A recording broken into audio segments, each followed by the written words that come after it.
오래된 기도. 가만히 눈을 감기만 해도 기도하는 것이다. 왼손으로 오른손을 감싸기만 해도, 그렇게 맞잡은 두 손을 가슴 앞에 모으기만 해도, 말없이 누군가의 이름을 불러주기만 해도, 꽃진 자리에서 지난 봄을 떠올리기만 해도 기도하는 것이다. 저는 이 시를 만난 후에 마음이 많이 따뜻해졌고 적지 않은 위로를 받았는데요. 데살로니가전서 5장 17절에 쉬지 말고 기도하라는 말씀의 실전이 바로 이런 게 아닐까 하는 생각도 들었습니다. 우리 삶 속에 깊숙이 배어있는 진솔한 기도들이 참 많이 있는 것 같습니다. 오늘 본문에 나오는 욥 또한 그의 삶 전체가 이런 기도가 아니었을까 하는 생각이 듭니다.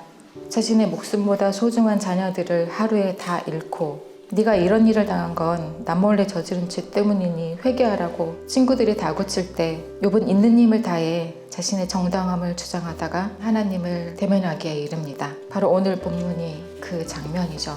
폭풍 가운데 나타나신 하나님은 욥을 향해 다짜고짜 질문 공세를 이어갑니다. 수많은 질문에 단 한마디도 대답할 수 없던 욥이 할 수 있는 거라고는 입을 다무는 것밖에 없었죠.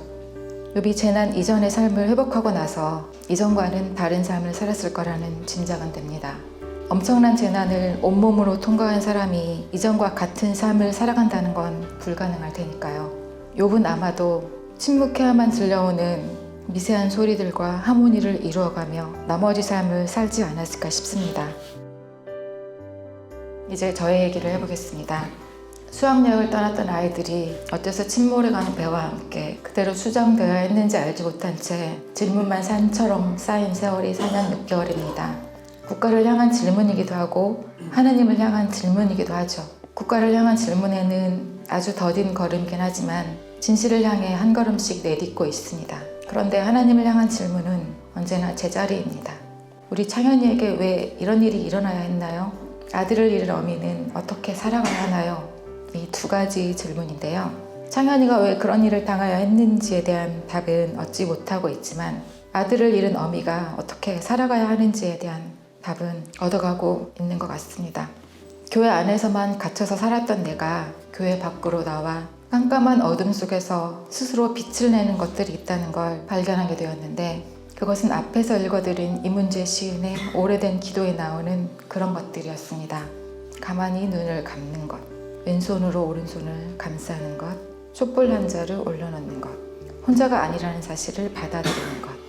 이러한 빛들은 어둠을 밝히는 빛으로서의 역할을 우리 삶 곳곳에서 담당하고 있는 것을 알게 되면서 아들을 잃은 어미가 어떻게 살아갈지에 대한 방향을 잡게 되었습니다. 창현이 엄마로서 나의 삶을 살아가는 게 나의 길임을 알게 되었습니다.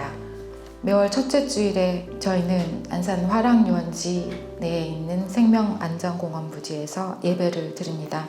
다른 희생자 250명이 안산에 모여있지 않고 8군데 이상 흩어져 있는데 생명안전공원 부지에 수목원을 만들어 아이들을 모두 데려오고 그곳에서 생명과 안전에 대한 이야기가 끊이지 않도록 하는 게 예배의 목적입니다. 그런데 생각해보면 기독인들에게 죽음은 공식적으로 또 비공식적으로 은폐되어 있는 것 같습니다. 부활과 천국 이야기로 죽음을 은폐시키고 기독교와는 상관없는 것처럼 호도하기도 합니다.